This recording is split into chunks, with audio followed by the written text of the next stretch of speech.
മാജിക്കേ, നീ എന്താ തപ്പിക്കൊണ്ടിരിക്കണത്? നീയല്ലേ പറഞ്ഞത് ആക്രഹാന്റെ ഇറങ്ങാവുന്നാണെന്ന്. അതുകൊണ്ട് ഞാൻ ആക്രഹിക്കൊണ്ടിരിക്കണായിരുന്നു. എന്തെങ്കിലുമൊക്കെ കിട്ടിക്കഴിഞ്ഞാലല്ലേ നമുക്ക് വീഡിയോ ചെയ്യാൻ പറ്റുള്ളൂ. നീ ഇപ്പൊ അതൊന്നും ചെയ്യണ്ട. അത് നമുക്ക് വേറെ കാര്യം ചെയ്യാം. ഇപ്പൊ വേറെ സംഭവം ഉണ്ട്. നീ ഇങ്ങോട്ട് വാ ആദ്യം. എന്ത് കാര്യം? എന്താ പുതിയ പരിപാടി? പുതിയ പരിപാടിയൊന്നുമല്ല. നീ എന്റെ ഡ്രസ് കണ്ടോ? എന്തോ പൗഡർ ബ്ലൗസ് അല്ലേ? പാവാടയും ബ്ലൗസും ഒന്നും അല്ല മാജിക്കേ. ഇത് നല്ല പ്ലെയിൻ വൈറ്റ് ഡ്രസ്സായിരുന്നു. ഇതിൽ ഞാൻ നാച്ചുറൽ ആയിട്ടുള്ള പ്രിന്റ് ചെയ്തിരിക്കുകയാണ്. ഒരു കെമിക്കൽസ് യൂസ് ചെയ്യാണ്ട്. നീ ഒന്ന് നോക്കിയേ. കുറെ പൂവും കായും അല്ലേ? ഇത് വെറും പൂവും കായും നല്ല മാഷേ. ഇത് നമ്മുടെ പറമ്പിൽ നിന്ന് പറിച്ചെടുത്ത കുറെ പൂക്കള് ഇലകളൊക്കെ വെച്ചിട്ട് നാച്ചുറൽ ആയിട്ട് പ്രിന്റ് ചെയ്തിട്ടിരിക്കണേ. നീ ഒന്ന് നോക്കി അതിന്റെ ഭംഗി. സംഗതി കൊള്ളാം. ഇതെങ്ങനെ? അത് കാണണമെങ്കിൽ നീ വീഡിയോ കണ്ടു നോക്ക്. നിങ്ങൾ കണ്ടു നോക്കട്ടോ. അപ്പോൾ നമ്മുടെ പറമ്പിലൊക്കെ കിട്ടുന്ന സാധാരണ ടൈപ്പ്, അതായത് നമുക്ക് കോമൺ ആയിട്ട് കിട്ടുന്ന കുറേ ചെടികളും പൂക്കളും ഇലകളും ഒക്കെ തന്നെ യൂസ് ചെയ്തിട്ടാണ് ഞാൻ ഈ ഒരു വൈറ്റ് കുർത്തയിൽ അല്ലെങ്കിൽ ഡ്രസ്സിൽ പ്രിൻ്റ് ചെയ്തെടുത്തിരിക്കുന്നത്. വളരെ സിമ്പിളാണ്, നമുക്ക് ആർക്ക് വേണമെങ്കിലും ചെയ്യാം. നിങ്ങളുടെ വീട്ടിലുള്ള ഒരുമാതിരിപ്പെട്ട ചെടികളൊക്കെ തന്നെ നമുക്ക് എടുക്കാവുന്നതാണ് കേട്ടോ. നല്ല കളർഫുൾ ആയിട്ടുള്ളതാണെങ്കിലും എടുക്കാം. അതുപോലെ തന്നെ ഗ്രീനറി മാത്രമാണ് നിങ്ങൾ എടുക്കുന്നതെങ്കിൽ അങ്ങനെ എടുക്കാം. അപ്പോൾ നിങ്ങൾക്ക് ഇഷ്ടമുള്ള രീതിയിലുള്ളതൊക്കെ എടുക്കാം. നമ്മൾ സാധാരണ നമ്മുടെ മുറ്റത്ത് കിട്ടുന്ന ചെടികളും പൂക്കളൊക്കെ തന്നെയാണ് കേട്ടോ എടുത്തിരിക്കുന്നത്. അപ്പോൾ അത് ഞാൻ ജസ്റ്റ് അതിൻ്റെ തണ്ട് മുറിച്ചിട്ട് എടുക്കുകയാണ്. കാരണം നമ്മളിത് ഒരു തുണിയിൽ വെച്ച് പ്രസ് ചെയ്തിട്ട് ചുറ്റിക കൊണ്ട് അടിച്ചാണ് ഇതിൻ്റെ കളറ് ഈ ഒരു തുണിയിലേക്ക് നമ്മളൊരു പ്രിൻ്റ് പോലെ ചെയ്തെടുക്കുന്നത്. അപ്പോൾ അതുകൊണ്ടാണ് അതിൻ്റെ തണ്ട് കട്ട് ചെയ്തിട്ട് അതങ്ങനെ പ്രസ് ചെയ്തിരിക്കാൻ കണക്കാക്കി ഞാൻ കട്ട് ചെയ്തെടുക്കുന്നത്.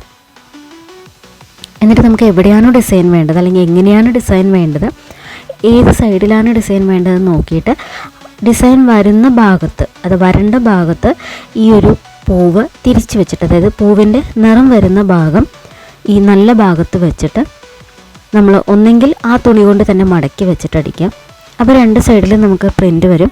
അതല്ലാന്നുണ്ടെങ്കിൽ ഒരു പ്ലാസ്റ്റിക് പേപ്പറോ പ്ലാസ്റ്റിക് പേപ്പർ യൂസ് ചെയ്യുന്നതായിരിക്കും നല്ലത്. കാരണം നമ്മൾ സാധാരണ ന്യൂസ് പേപ്പറൊക്കെ എടുക്കുകയാണെങ്കിൽ ഒരുപക്ഷെ ഈ ഒരു പൂവിൻ്റെ കളറ് ആ ന്യൂസ് പേപ്പറിലേക്ക് ട്രാൻസ്ഫർ ആയിട്ട് നമുക്ക് തുണിയിൽ പിടിക്കുന്ന നിറത്തിന് കുറവ് സംഭവിക്കും, അതായത് കുറഞ്ഞു പോകും കളറ്. അപ്പോൾ അങ്ങനെ സംഭവിക്കാതിരിക്കാൻ നിങ്ങൾ ന്യൂസ് പേപ്പർ പരമാവധി, അതായത് ഇത് അബ്സോർബ് ചെയ്യുന്ന മെറ്റീരിയൽസ് യൂസ് ചെയ്യാണ്ട് പ്ലാസ്റ്റിക് അതുപോലെയുള്ള സാധനങ്ങൾ വെച്ചിട്ട് തന്നെ, അല്ലെങ്കിൽ ഈ തുണി തന്നെ വെച്ചിട്ട് നന്നായിട്ട് ചുറ്റിക വെച്ചിട്ട് ഇത് അടിച്ചെടുത്ത് കഴിയുമ്പോൾ ആ കളറ് ഫുള്ളായിട്ട് തുണിയിലേക്ക് ട്രാൻസ്ഫർ ആയിട്ടുണ്ടാവും. ഓക്കെ, നമുക്ക് ഇതാ ഈ രീതിയിലാണ് നമ്മളതിൻ്റെ ആ പൂവൊക്കെ എടുത്ത് കളഞ്ഞു കഴിഞ്ഞപ്പോൾ ഈ ഒരു രീതിയിലാണ് നമുക്കിതിൻ്റെ കളറ് കിട്ടിയിരിക്കുന്നത്. കുറച്ചും കൂടെ കഴിയുമ്പോൾ കളർ കുറച്ചും കൂടെ ഒന്ന് ഡാർക്കാവും. പിന്നെ ഞാനൊരു ഗ്രീൻ ലീഫാണ് എടുത്തിരിക്കുന്നത്. അത് ഇതുപോലെ അതിൻ്റെ സൈഡിലായിട്ട് അതിൻ്റെ ഒപ്പം തന്നെ ആ ഒരു ഗ്യാപ്പുകളിലൊക്കെ വെച്ചിട്ട് ഞാൻ അതും ഇപ്പോൾ ഈ പൂവ് നമ്മൾ എങ്ങനെയാണ് ചുറ്റിക വെച്ച് അടിച്ച് പ്രസ് ചെയ്തെടുത്തത് അതുപോലെ തന്നെ ഈ ഗ്രീൻ ലീഫും സെയിം മെത്തേഡിൽ തന്നെയാണ് ചെയ്തെടുക്കുന്നത്.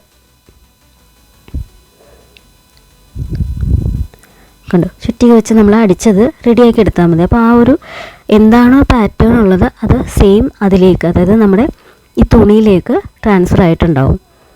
അപ്പോൾ നല്ല പാറ്റേൺസ് ഉള്ള ചെടികളും പൂക്കളും ഇലകളൊക്കെ എടുക്കുകയാണെങ്കിൽ, നല്ല നിറമുള്ളതൊക്കെ എടുക്കുകയാണെങ്കിൽ നമുക്ക് വെറൈറ്റി രീതിയിൽ നമ്മുടെ കയ്യിലുള്ള ഡ്രസ്സും എന്താണോ, ഷോളാണോ ഡ്രസ്സാണോ എന്ത് വേണമെങ്കിലും നമുക്കിതുപോലെ, ഷർട്ടാണോ എന്ത് വേണമെങ്കിലും നമുക്കിതുപോലെ പ്രിൻ്റ് ചെയ്തെടുക്കാം.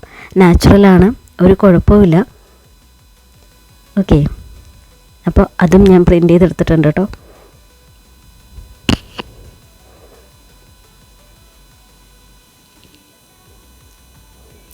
ഇനി എടുക്കുന്നത് നമ്മുടെ സ്വന്തം ചെത്തിപ്പൂവാണ്. അപ്പോൾ അതും ഞാൻ എങ്ങനെയാണ് അതിൻ്റെ കളറ് വരുന്നതെന്ന് അറിയാൻ വേണ്ടിയിട്ട് ഞാൻ ഒരുമാതിരി കിട്ടിയ എല്ലാ പൂക്കളും തന്നെ, ഇത് സാമ്പിളാണ്, ഈ സാമ്പിൾ പീസിൽ ഞാൻ എല്ലാ പൂക്കളും തന്നെ ഏകദേശം ട്രൈ ചെയ്ത് നോക്കിയായിരുന്നു. അതിൻ്റെ കളർ എങ്ങനെയാണ് വരുന്നത്, അതിൻ്റെ ഫൈനൽ ലുക്ക് എങ്ങനെയുണ്ടാവും എന്നുള്ളതൊക്കെ അറിയാൻ വേണ്ടിയിട്ടും നിങ്ങളെ കാണിച്ചു തരാൻ വേണ്ടിയിട്ടും ഞാൻ കിട്ടുന്ന എല്ലാ ചെടികളും പൂക്കളും ഒക്കെ ഇതിനകത്ത് ഉൾപ്പെടുത്തിയിട്ടുണ്ട്.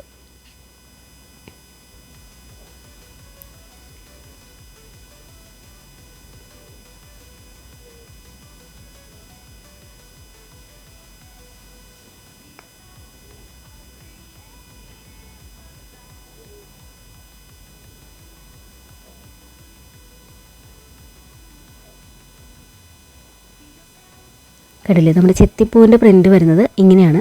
പിന്നെ ഞാൻ എടുത്തിരിക്കുന്നത് നമ്മുടെ മൈലാഞ്ചി ഇലയാണ് കേട്ടോ. മൈലാഞ്ചി ഇല എന്ന് പറയുമ്പോൾ നമുക്ക് കറക്റ്റ് ഒരു ഗ്രീനായിട്ടായിരിക്കും നമ്മളത് പ്രസ് ചെയ്തെടുത്ത് കഴിയുമ്പോൾ നമുക്ക് വരുന്നതെങ്കിലും കുറച്ച് ടൈം കഴിയുമ്പോൾ അതൊരു ഓറഞ്ച് ഷെയ്ഡിലേക്ക് മാറും. അപ്പോൾ അത് കുറച്ചും കൂടെ ഒരു വെറൈറ്റി ലുക്കാണ് വരുന്നത്. അതുകൊണ്ട് തന്നെ എനിക്കത് മൈലാഞ്ചി ഇല യൂസ് ചെയ്തത് ഭയങ്കരമായിട്ട് ഇഷ്ടമായിരുന്നു. അതുകൊണ്ട് തന്നെ ഞാൻ ഡ്രസ്സിലും ഇതിൽ ഏറ്റവും നന്നായിട്ട് നമുക്ക് ഏതാണോ ചെയ്തപ്പോൾ വന്നത് അതെല്ലാം തന്നെ ഡ്രസ്സിലേക്ക് ഞാൻ കൺവേർട്ട് ചെയ്തിട്ടുണ്ടായിരുന്നു. ആ ഡിസൈൻസൊക്കെ ഡ്രസ്സിലേക്കും കൺവേർട്ട് ചെയ്തിട്ടുണ്ടായിരുന്നു. അപ്പോൾ മൈലാഞ്ചി ഇല ഇതിലെനിക്ക് ഏറ്റവും ഫേവറേറ്റ് ആയിട്ടുള്ളൊരു പ്രിൻ്റായിരുന്നു. അപ്പോൾ ഇങ്ങനെയായിരുന്നു നമ്മൾ നാച്ചുറൽ സംഭവങ്ങളൊക്കെ വെച്ചിട്ട് നമ്മുടെ തുണിയിൽ പ്രിൻ്റ് ചെയ്തെടുത്തത്.